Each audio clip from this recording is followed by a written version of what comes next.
Hello everyone, welcome to Disha Banking Channel. നമുക്ക് ഇനി വരാൻ പോകുന്ന മെയിൻ ആയിട്ടുള്ള രണ്ട് banking exams SBI ക്ലർക്കും SBI PO ആണ്. അപ്പോൾ ബാങ്കിങ് എക്സാംസിൽ തന്നെ ഏറ്റവും ഹൈ സാലറി ഉള്ള ജോബാണ് നമ്മുടെ SBI POയുടെ ജോബ്. പ്രൊഫഷണറി ഓഫീസേഴ്സിന്റെ ജോബിനാണ് ഏറ്റവും ഹയസ്റ്റ് സാലറി. അതുകൊണ്ട് തന്നെ ഒരുവിധമുള്ള എല്ലാവരും എയിം ചെയ്യുന്ന ബാങ്ക് എക്സാംസിന് പ്രിപ്പയർ ചെയ്യുന്ന എല്ലാവരുടെയും ഡ്രീം ജോബാണ് SBI PO എന്ന് പറയുന്നത്. നവംബറിലാണ് നമുക്ക് നോട്ടിഫിക്കേഷൻ വരുമെന്ന് പറഞ്ഞിരുന്നത്. ഇതുവരെ നമുക്ക് നോട്ടിഫിക്കേഷൻ വന്നിട്ടില്ല. ഡിസംബറിൽ എക്സാം കാണുമെന്നായിരുന്നു. ഡിസംബർ 27 ഡേറ്റ് പറയുന്നുണ്ട് എക്സാം മസ്റ്റ് ആയിട്ടും കാണുമെന്ന്. പക്ഷെ ഡിസംബർ 27 എക്സാം കാണാൻ ചാൻസ് കുറവാണ്. കാരണം നമുക്ക് ഒരു ഫോം ഫില്ലപ്പിനും കാര്യങ്ങൾക്കൊക്കെ എന്തായാലും ഒരു 21 ഡേയ്സ് വേണം. അത് കഴിഞ്ഞൊരു 1 മന്ത് കഴിഞ്ഞിട്ട് നമുക്ക് എന്തായാലും എക്സാം സ്റ്റാർട്ട് ചെയ്യും. അതുകൊണ്ട് എക്സാം ഡിസംബർ 27 ഉണ്ടായിരിക്കില്ല. അപ്പൊ ഒരുപാട് ഡേറ്റുകൾ ഇങ്ങനെ പറയുന്നു. ഡിസംബർ 27 എക്സാം ഉണ്ടായിരിക്കും SBI POയുടെ. ഡിസംബർ 27 SBI POയുടെ എക്സാം ഉണ്ടാകാൻ ചാൻസ് കുറവാണ്. ഡിസംബർ ഫസ്റ്റ് വീക്കിനകത്ത് വെച്ച് നമുക്ക് നോട്ടിഫിക്കേഷൻ വരാൻ ചാൻസ് ഉണ്ട്.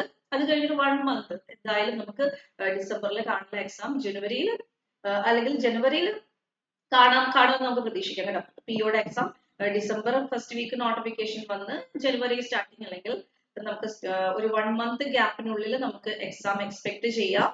അപ്പോൾ നിങ്ങൾ എന്താ ചെയ്യുക, നോട്ടിഫിക്കേഷൻ വന്നിട്ട് പഠിക്കാം അല്ലെങ്കിൽ മോക്ക് ടെസ്റ്റുകൾ എഴുതാം പ്രാക്ടീസ് ചെയ്യാം എന്ന് വിചാരിച്ചിരിക്കാതെ നിങ്ങൾ എക്സാമിന് വേണ്ടി പ്രിപ്പറേഷൻ നല്ല രീതിയിൽ തുടങ്ങാം കേട്ടോ.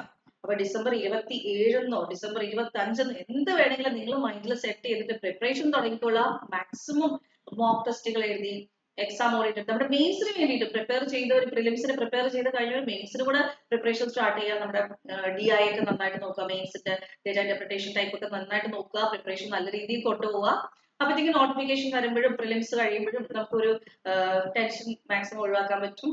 നല്ല രീതിയിൽ പെർഫോം ചെയ്യാൻ പറ്റും. അപ്പം ഡേറ്റ് വന്നോട്ടെ, നോട്ടിഫിക്കേഷൻ വന്നോട്ടെ, എക്സാം അതിന്റെ ടൈമിൽ നടക്കും. അപ്പൊ നല്ല രീതിയിൽ പെർഫോം ചെയ്യണമെങ്കിൽ നിങ്ങൾ പഠിക്കുകയാണ് വേണ്ടത്. എപ്പോഴും യൂട്യൂബിൽ കയറി അല്ലെങ്കിൽ നെറ്റിൽ കയറി അനൗൺസ്മെന്റ് ലേറ്റസ്റ്റ് അനൗൺസ്മെന്റ് നോക്കിക്കൊണ്ട് ഇരുന്ന് കഴിഞ്ഞാൽ നമ്മുടെ പഠിത്തം കംപ്ലീറ്റ് ആവത്തില്ല. ഫസ്റ്റ് ഓഫ് ഓൾ പഠിക്കുക, ഏറ്റവും നന്നായിട്ട് പഠിക്കുക. ഇപ്പൊ നമ്മുടെ SBSOടെ ആണ് ലാസ്റ്റ് വന്നിരിക്കുന്ന അനൗൺസ്മെന്റ് എന്ന് പറഞ്ഞാൽ സ്പെഷ്യലിസ്റ്റ് ഓഫീസേഴ്സിന്റെ ആണ്. അപ്പൊ POയുടെ നോട്ടിഫിക്കേഷൻ നമുക്ക് ഉടനെ വരുമെന്ന് പ്രതീക്ഷിക്കാം. എക്സാം ഉടനെ ഒരു 1 മന്ത് കഴിഞ്ഞിട്ട് ഉടനെ നമുക്ക് എക്സാം എക്സ്പെക്ട് ചെയ്യാം. അപ്പൊ എല്ലാവരും നല്ല രീതിയിൽ പ്രിപ്പയർ ചെയ്യാം. SBI POയുടെ നോട്ടിഫിക്കേഷൻ വന്നു കഴിഞ്ഞാൽ ഉടനെ പ്രിപ്പറേഷൻ സ്ട്രാറ്റജീസ് തൊട്ട് നമ്മുടെ ഷെഡ്യൂൾ 1 മന്തിലെ പ്രിപ്പറേഷൻ സ്ട്രാറ്റജി തൊട്ട് നമുക്ക് മോക്ക് ടെസ്റ്റുകൾ എഴുതാൻ തുടങ്ങാം. നമ്മുടെ യൂട്യൂബിലും മാത്സിന്റെ മോക്ക് ടെസ്റ്റുകൾ മോഡൽ, അതുപോലെ തന്നെ റീസണിങ്ങിന്റെ മോക്ക് ടെസ്റ്റിന്റെ ഒക്കെ മോഡൽ രീതിയിൽ നമുക്ക് ക്വസ്റ്റ്യൻസ് പ്രാക്ടീസ് ചെയ്യാം. അപ്പൊ എല്ലാവരും അതുവരെ നന്നായിട്ട് പ്രിപ്പയർ ചെയ്തുകൊണ്ടിരിക്കുക കേട്ടോ. Thank you.